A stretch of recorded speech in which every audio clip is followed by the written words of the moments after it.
Displacement reaction क्या होता है हम लोग उसको देख लेते हैं, ठीक है।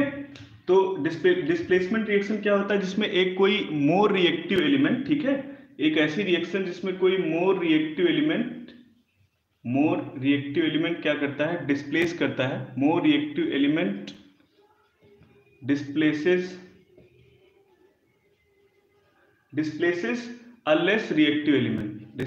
a less reactive element, ठीक है। तो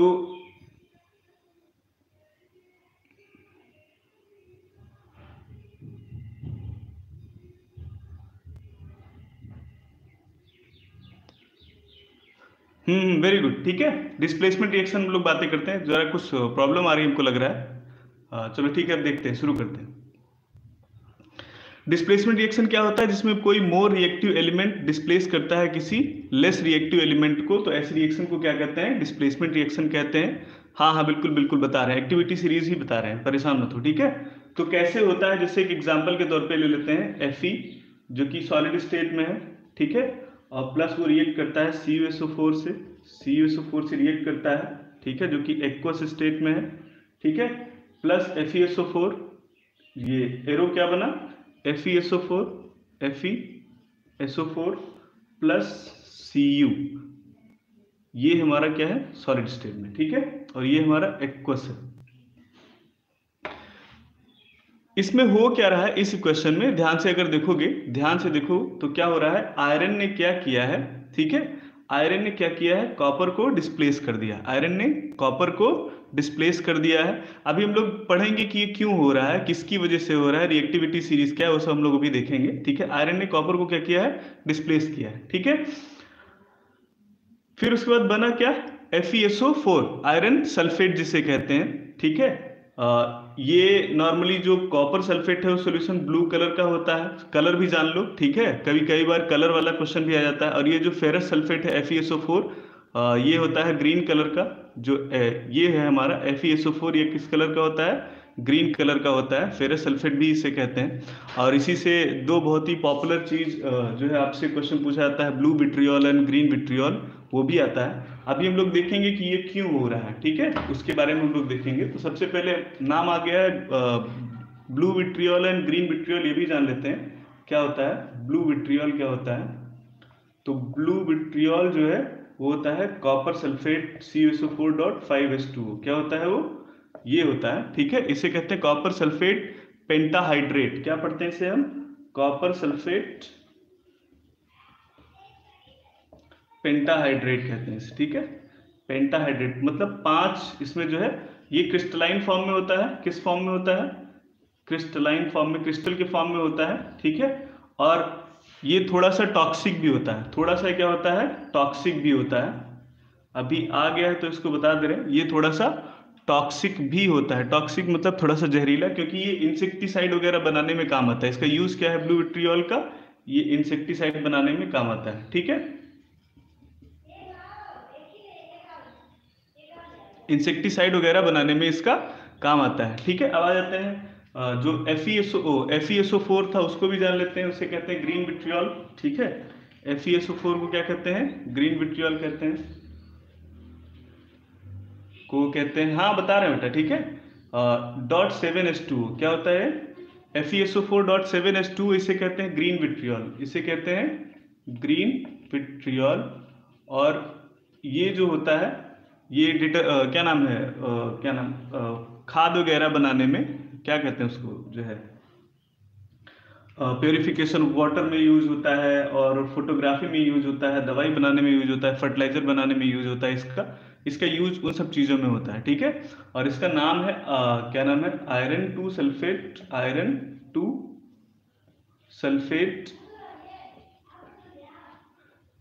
हेप्टाहाइड्रेट, 7 पानी है ना इसमें, 7 वाटर है ना, इसीलिए हेप्टाहाइड्रेट भी इसे कहते हैं, ठीक है। ये भी क्रिस्टल के फॉर्म में ही होता है, ठीक है। तो ग्रीन विट्रियोल ब्लू विट्रियोल कोई पूछा था तो आ गया। अभी जो पीछे की रिएक्शन थी वो इसी के ऊपर थी, ठीक है। अब आ जाते हैं, आगे बढ़ते हैं, रिएक्टिविटी सीरीज की बातें करते हैं। ये जो डिस्प्लेसमेंट रिएक्शन है, डिस्प्लेसमेंट रिएक्शन किसकी वजह से पॉसिबल है, रिएक्टिविटी सीरीज की वजह से हम लोग डिस्क्राइब कर पाते हैं कि डिस्प्लेसमेंट रिएक्शन कोई होगी या नहीं होगी। तो रिएक्टिविटी सीरीज पढ़ लेते हैं हम लोग, ठीक है। रिएक्टिविटी सीरीज देखते हैं। तो रिएक्टिविटी सीरीज जानने का एक जो है बढ़िया शॉर्टकट आपको बता रहे हैं, छोटा सा शॉर्टकट बता रहे हैं, ठीक है। तो शॉर्टकट सब लोग इसको फटाफट लिख लेंगे, प्लीज, ठीक है। ये प्लीज का जो पी है इसको अंडरलाइन करेंगे, और ये प्लीज का पी मतलब पोटेशियम है, ठीक है। प्लीज पी, हालांकि इसका सिंबल क्या होता है, के होता है, ठीक है। लेकिन अब चूंकि लिखने में एक शॉर्टकट बनाने में क्या हो गया, ये कुछ ऐसा बनेगा, please stop calling me, please stop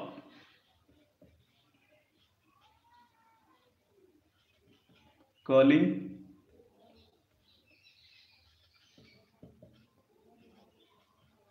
me a careless, a careless, careless zebra, zebra, instead, instead, instead try, instead try learning how, try learning how copper saved gold, how copper saved gold, ठीक है। ये कुछ एक shortcut बता रहे हैं, copper saved gold and platinum, and platinum. इससे आपकी पूरी रिएक्टिविटी सीरीज, आपको अगर ये वाला एक सेंटेंस पूरा याद रहेगा, please stop calling me a careless zebra instead of, instead try learning how copper saved gold and platinum, इसको अगर आप जो है याद कर लेंगे तो इससे आपका पूरा का पूरा रिएक्टिविटी सीरीज याद होगा। जैसे ये प्लीज का पी फॉर पोटेशियम, पोटेशियम का सिंबल है के, एस फॉर सोडियम, सोडियम का सिंबल है Na, ठीक है। और फिर कॉलिंग का Ca यानी कैल्शियम, ठीक है। थोड़ा सा इसमें क्या होता है कि कुछ लोग लिथियम की पोजीशन को लेके थोड़ा सा जो है मतलब श्योर नहीं है कि लिथियम की पोजीशन क्या है। कुछ लोग इसके पोटेशियम के पहले भी मानते हैं, कुछ लोग सोडियम के बाद भी मानते हैं लिथियम की पोजीशन, Li की पोजीशन को लेके। तो Li को अभी हम लोग डिस्कस नहीं कर रहे हैं। M for manganese, M for क्या है, magnesium, M for Mg, M for क्या है, मैग्नीशियम। फिर ये A फॉर एल्यूमिनियम है, A फॉर क्या है, Al है। और फिर उसके बाद जो है C फॉर यहाँ पे कार्बन है, इस C का मतलब क्या है, कार्बन है। इस Z का मतलब क्या है, जिंक है, ठीक है। इस I का मतलब आयरन है यानी Fe है, इस I का मतलब क्या है, Fe, ठीक है। Instead try, T for tin, barium, हाँ हाँ हाँ, बेरियम बिटवीन, हाँ बेटा, बेरियम को और जो है क्या नाम है, लिथियम को थोड़ा सा जो है उसके बारे में लोग काफी मतलब अलग अलग बातें करते हैं, तो इसीलिए मैंने उसको इसमें नहीं रखा है, ठीक है। फिर उसके बाद टी फॉर टिन, टिन को लिखते हैं Sn से, ठीक है, उसका सिंबल है Sn। फिर एली फॉर लेड है, ठीक है, एली का मतलब क्या है, लेड यानी Pb, ठीक है। और हाउ, हाउ का मतलब ये जो H है उसका मतलब है हाइड्रोजन, ठीक है। और फिर कॉपर, ये आपको पता ही है क्या है, Cu है, ठीक है। और फिर उसके बाद जो है सेव्ड, ठीक है, ये एस जो है वो हमारा क्या है, सिल्वर है, एस फॉर सिल्वर यानी उसका सिंबल क्या है, Ag, ठीक है। गोल्ड का Au है और प्लेटिनम का Pt है, ठीक है।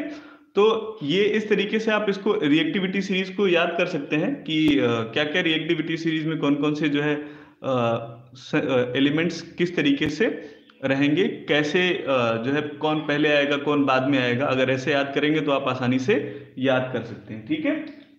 और इससे एक और खास बात है कि जो रिएक्टिविटी सीरीज है उसमें जो सबसे ऊपर होगा वो अपने से नीचे वाले के एलिमेंट को डिस्प्लेस करेगा। जो सबसे ऊपर होगा, जैसे मान लो पोटेशियम की बात करें तो पोटेशियम के नीचे सोडियम है, पोटेशियम सोडियम को डिस्प्लेस कर देगा, ठीक है। उसी तरीके से जो है कैल्शियम क्या करेगा, मैग्नीशियम को डिस्प्लेस कर देगा, ठीक है। ये हमेशा अपने से नीचे वाले को डिस्प्लेस करते हैं। तो वहां पे हमने जो पहली इक्वेशन लिखी थी उसमें आयरन था और क्या था, कॉपर था, और आयरन ने कॉपर को डिस्प्लेस किया हुआ था, है ना। तो चूंकि कॉपर उसके नीचे है तो इसीलिए वो उसको डिस्प्लेस कर सकता है। आगे बढ़ते हैं हम लोग।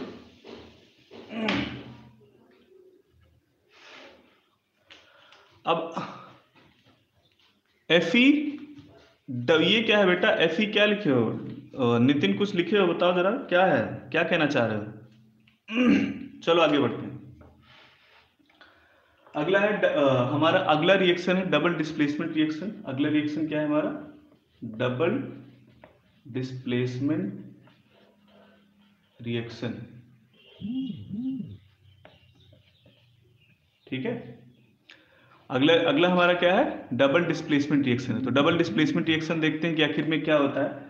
तो इसमें क्या होता है, इसमें कोई नया कंपाउंड क्या होता है, म्यूचुअल क्या नाम है, आयन फॉर्मेशन की वजह से होता है। A new compound is form, a new substance is formed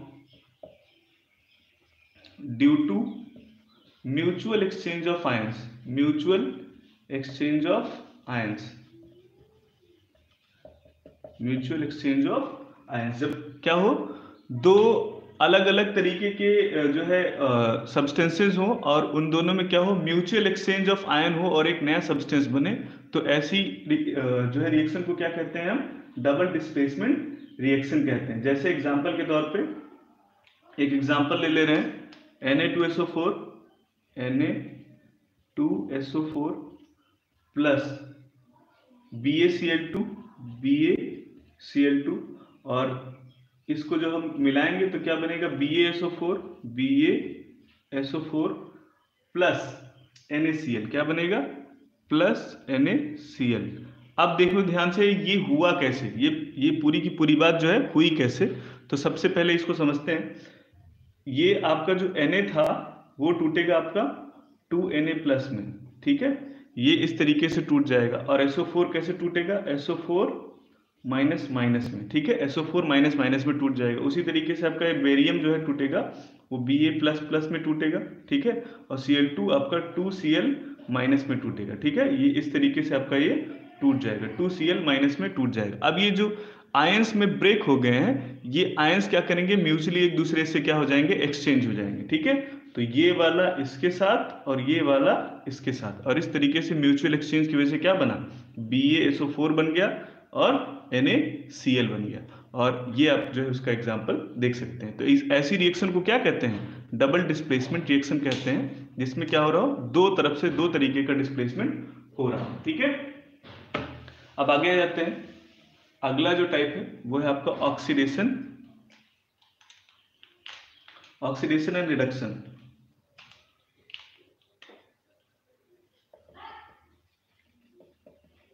oxidation and reduction, अगली टाइप की जो आपकी रिएक्शन है वो क्या है? Oxidation and reduction. हाय बेटा, how are you? Oxidation reduction में देखते हैं। तो सबसे पहले ऑक्सीडेशन की बात करते हैं। ऑक्सीडेशन में क्या होता है, ऑक्सीजन इज एडेड, या तो क्या हो जाए, ऑक्सीजन ऐड हो जाए, ऑक्सीजन इज एडेड, और हाइड्रोजन इज रिमूव्ड, और hydrogen is removed. Oxidation reaction तब होगी जब किसी सब्सटेंस में से में क्या हो जाए, ऑक्सीजन हाँ गेन हो जाए, ऑक्सीजन जुड़ जाए, या फिर हाइड्रोजन क्या हो जाए उससे हट जाए। तो ऐसी रिएक्शन को क्या कहेंगे हम? ऑक्सीडेशन रिएक्शन कहेंगे। रिडक्शन बिल्कुल एकदम उसका उल्टा, रिडक्शन क्या हो जाएगा, एकदम एग्जैक्टली उसका अपोजिट। अगर ऑक्सीजन रिमूव हो जाए और हाइड्रोजन ऐड हो जाए, ठीक है, हाइड्रोजन इज एडेड, इसमें क्या होता है, हाइड्रोजन ऐड होता है और ऑक्सीजन क्या होता है, रिमूव्ड होता है। ऑक्सीजन क्या होता है, रिमूव होता है, ठीक है। तो ऐसी रिएक्शन को क्या कहेंगे हम?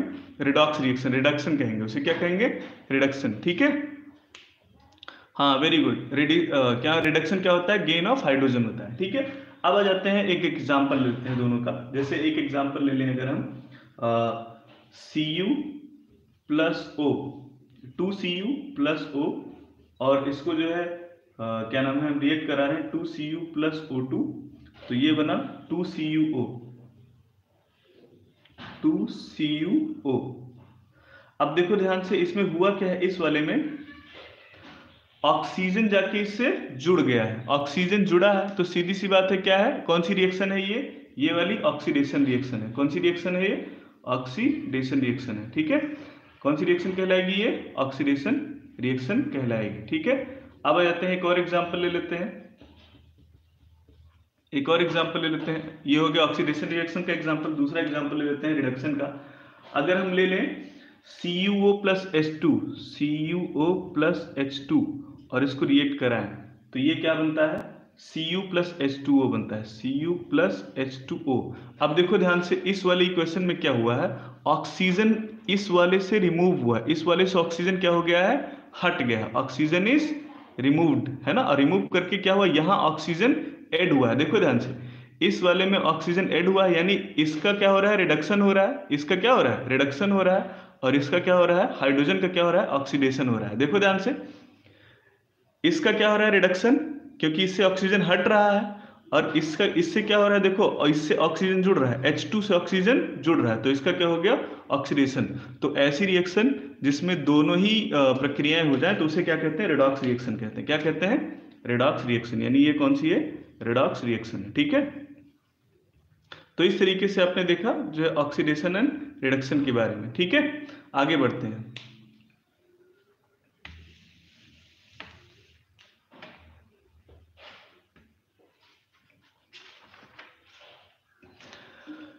थोड़ा सा एक और काम करते हैं, जो है एक छोटा सा और जो है होमवर्क दे देते हैं। 5 हमने भी दिया था, उसके क्या नाम है, बैलेंसिंग द इक्वेशन को लेके, और थोड़ा सा और दे देते हैं, 2-3 और दे दे रहे हैं, 3 और दे दे रहे हैं। उसको क्या करना है, बैलेंस करके रखना है, ठीक है। ये भी बैलेंस द इक्वेशन, ठीक है। इसको भी फटाफट नोट कर लो और इसको बैलेंस करके रखना, और फिर बाकी की हम लोग जो है बातें कल करेंगे, ठीक है। तो एक और थोड़ा सा नोट कर लो, FeSO4 whole, Fe2SO4 whole thrice, SO4 whole thrice plus KOH K2SO4 plus FeOH whole thrice plus FeOH whole thrice,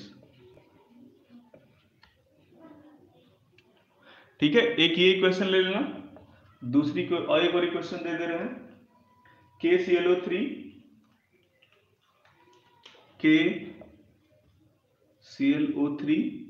ये आपका टूटेगा KClO4 प्लस KCl में, KClO4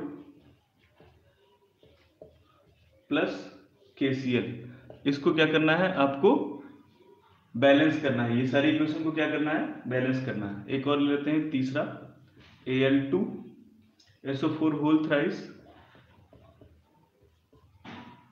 ये आपका बन रहा है प्लस CaOH होल ट्वाइस, इसमें क्या कर रहे हैं, मिला रहे हैं, CaOH whole twice plus CaOH whole twice, और इससे आपका बन रहा है AlOH होल थ्राइस। ये थोड़ा इधर लिख दे रहे हैं, उधर चलो है जगह थोड़ा सा, AlOH होल थ्राइस प्लस आपका बन रहा है CaSO4, तो ये आपकी जो है क्या हो गई, 3 इक्वेशन और है। इन तीनों को भी क्या करना है, आपको बैलेंस करके भेजना है व्हाट्सएप, ठीक है। तो चलो कल मिलते हैं, आज के लिए बस इतना ही, बाकी के लिए कल मिलेंगे, ठीक है। Thank you everyone.